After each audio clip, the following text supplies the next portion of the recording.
Hey guys, welcome back to another episode of the BLS Unity Podcast. Today we have your hosts, Mcphillips and Connor, and our guests here. I'm Emily. I'm Caroline. I'm Parla. And today we're going to be discussing supports for mental disabilities and mental illness.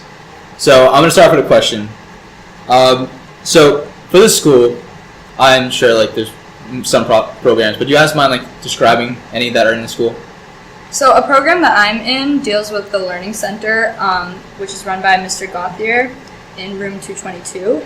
And what we focus on in there usually is organization and basically communication. So if you need, say, extra time on a test or something, Mr. G will help you kind of help you with skills to approach your teacher and ask for that. And there's also an Alpha Room program, which helps students kind of reintegrate back into school after a long-term absence, but also helps them cope emotionally with that absence or with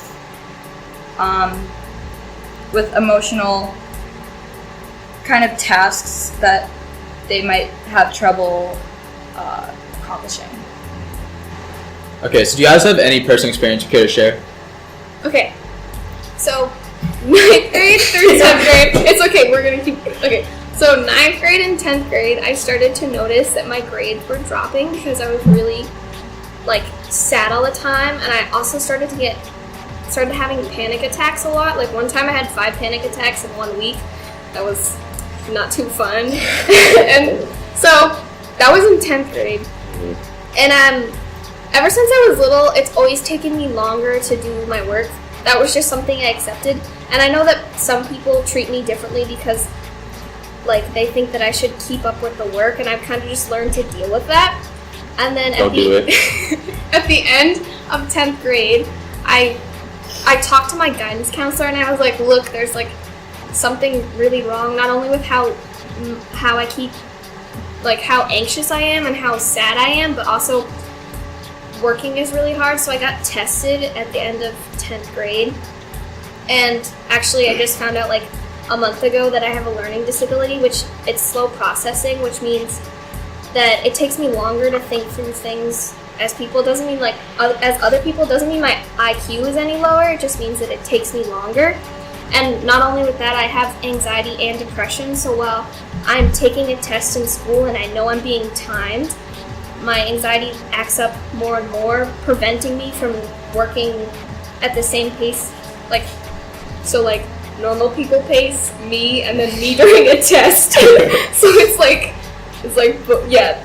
And so even now I'm kind of sensitive about it because sometimes people will say things that they don't even really know what they're saying. They'll be like, oh, why can't you keep up with the work? Or why can't you finish your part of the project on time? And I'm just like, because if I have 5 hours of homework assigned by a teacher and it's taking me twice as long, that means that I have 10 hours of homework to do, which is not. No. So not.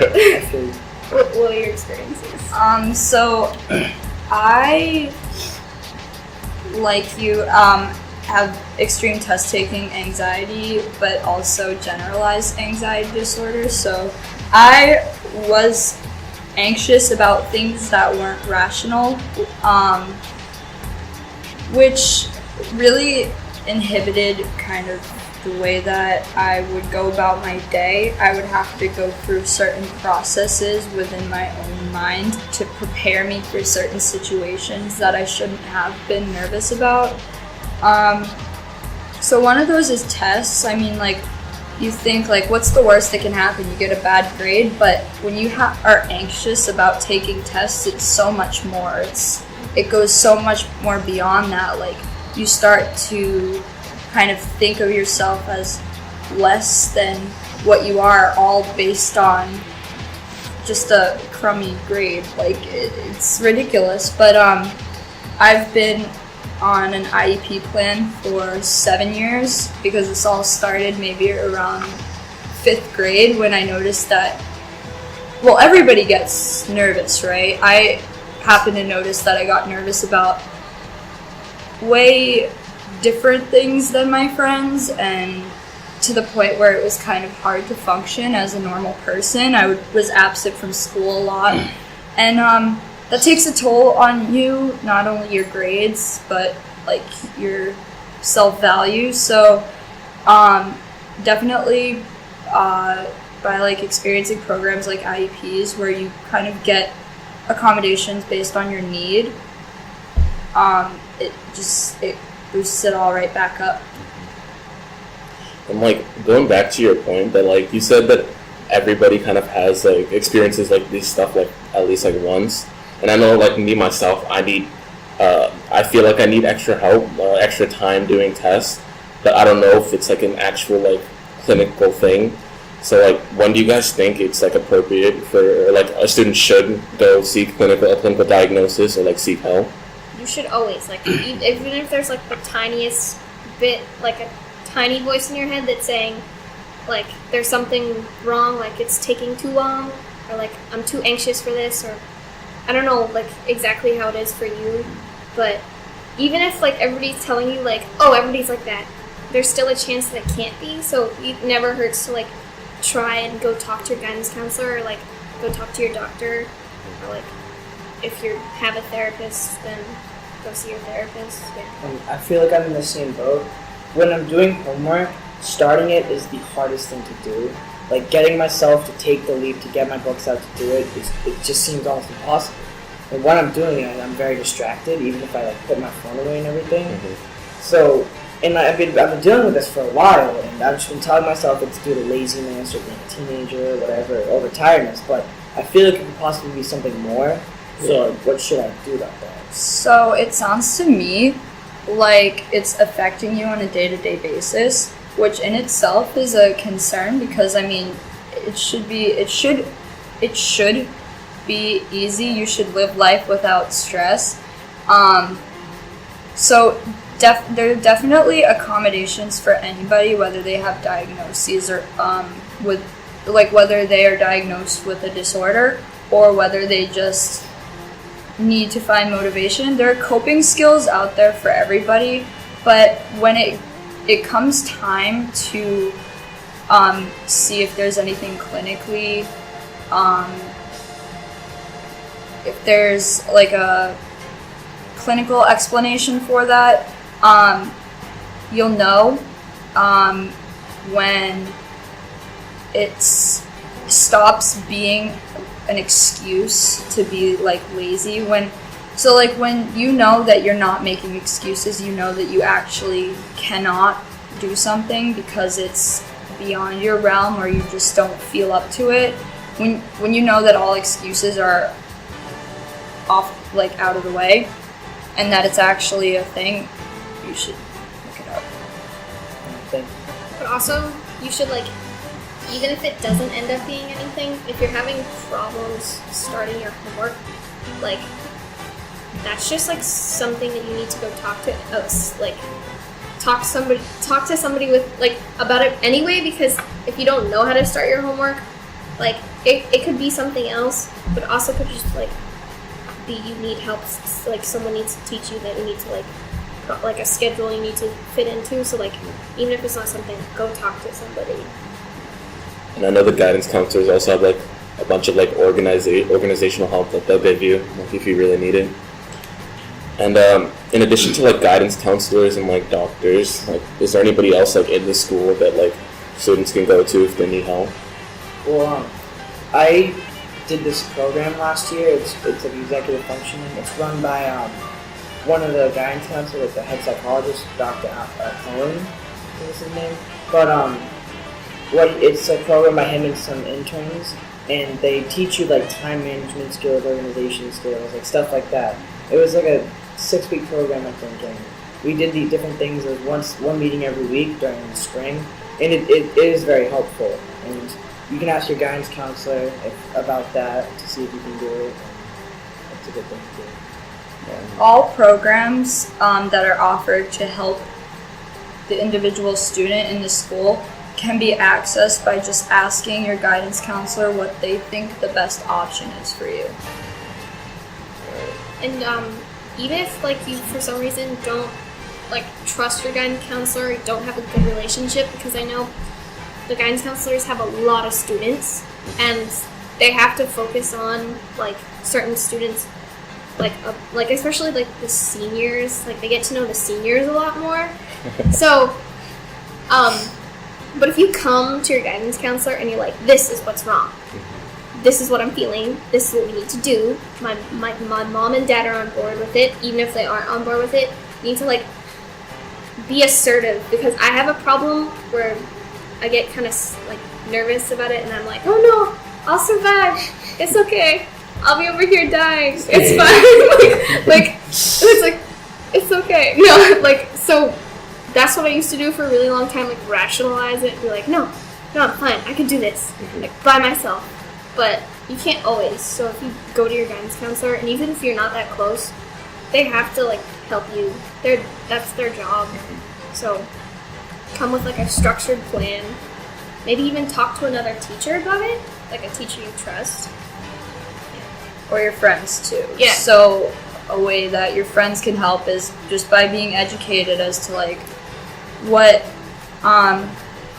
types of things they can do to help you. So if you're having a bad day, I mean, you can always do a nice gesture as a friend, like go out, have fun, just kind of to distract your friend from like all of this overwhelmingness that they might be feeling.